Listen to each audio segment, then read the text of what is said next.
Well, for more on this, so we're now being joined by Nabal Farsik from Ramallah in West Bank. She's the spokesperson for Palestinian Red Crescent Society. Welcome to Newspoint, Ms. Farsak. It has been 1 year. It has been 1 year since Hamas attacked Israel and the subsequent war. Are there any lessons learned, and what are some challenges that lies ahead? Good morning. Thanks for having me. For a year, the people of Gaza wakes up every day for days filled with fear, loss, stress, and uncertainty. There has been evacuation after evacuation with nowhere safe for families. The situation in Gaza is dire. There is lacks in everything. Shortages in essential supplies, including food, water, electricity, and even medical care. The majority of civilians infrastructure have been destroyed. Almost 70% of Gaza homes have been destroyed or damaged. That means people do not even have a home to return to. And everyone is lacking food. We're talking about almost 96% of the people in Gaza do not have enough food for themselves or their families. Almost 90% of the entire population are internally displaced. They are overcrowded, living in schools or even in tents in areas that is called as humanitarian zones.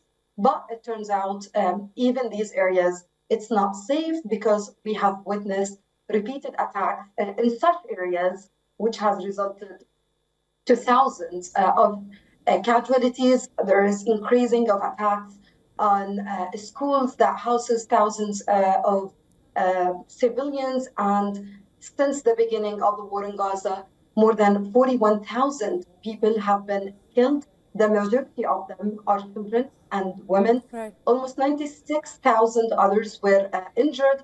And up to this moment, more than 10,000 people are still missing under the rubble. Right, Ms. Farsak, you have given us an outline of the humanitarian situation in Gaza as the war marks its first anniversary. At least 742 people have died in West Bank in the last 12 months itself. It has perhaps been a year of unimaginable suffering. If you can tell us, what is the broader message that the Palestinians are sending across to the world? The situation also in the West Bank is escalating. Since October 7, we have witnessed an increase in the Israeli occupation forces incursions for the Palestinian cities and camp, along with an increase of settlers attacks.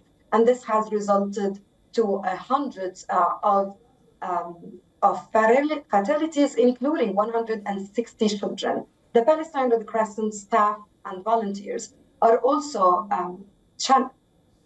witnessing an increase and alarming violations against the Palestinian Red Crescent teams. Our teams are being prevented from reaching the wounded and the sick at a time in the cities where there's incursions in it. And this has resulted in many cases to the death of those patients. Two of our volunteers in the West Bank were killed while on duty. In Gaza as well, we have lost up to this moment 34 Palestinian Red Crescent team members, including 19 of them who were killed while on duty, trying to save other people's lives. They were wearing the Red Crescent emblem and they were targeted.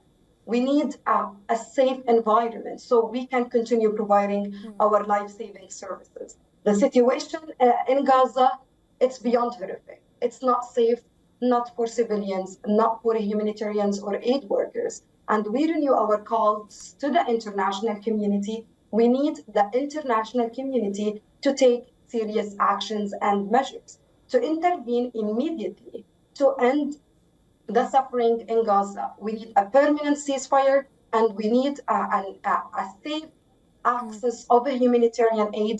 We need the aid to be allowed to enter Gaza freely and to be able to deliver the aid to all the people in Gaza, including north of Gaza, because the situation is even beyond dire, and civilians are lacking all aspects of life. Right, Ms. Farsak, thank you so much for joining us in Newspoint and giving us a clearer picture of what is happening in Gaza 1 year later.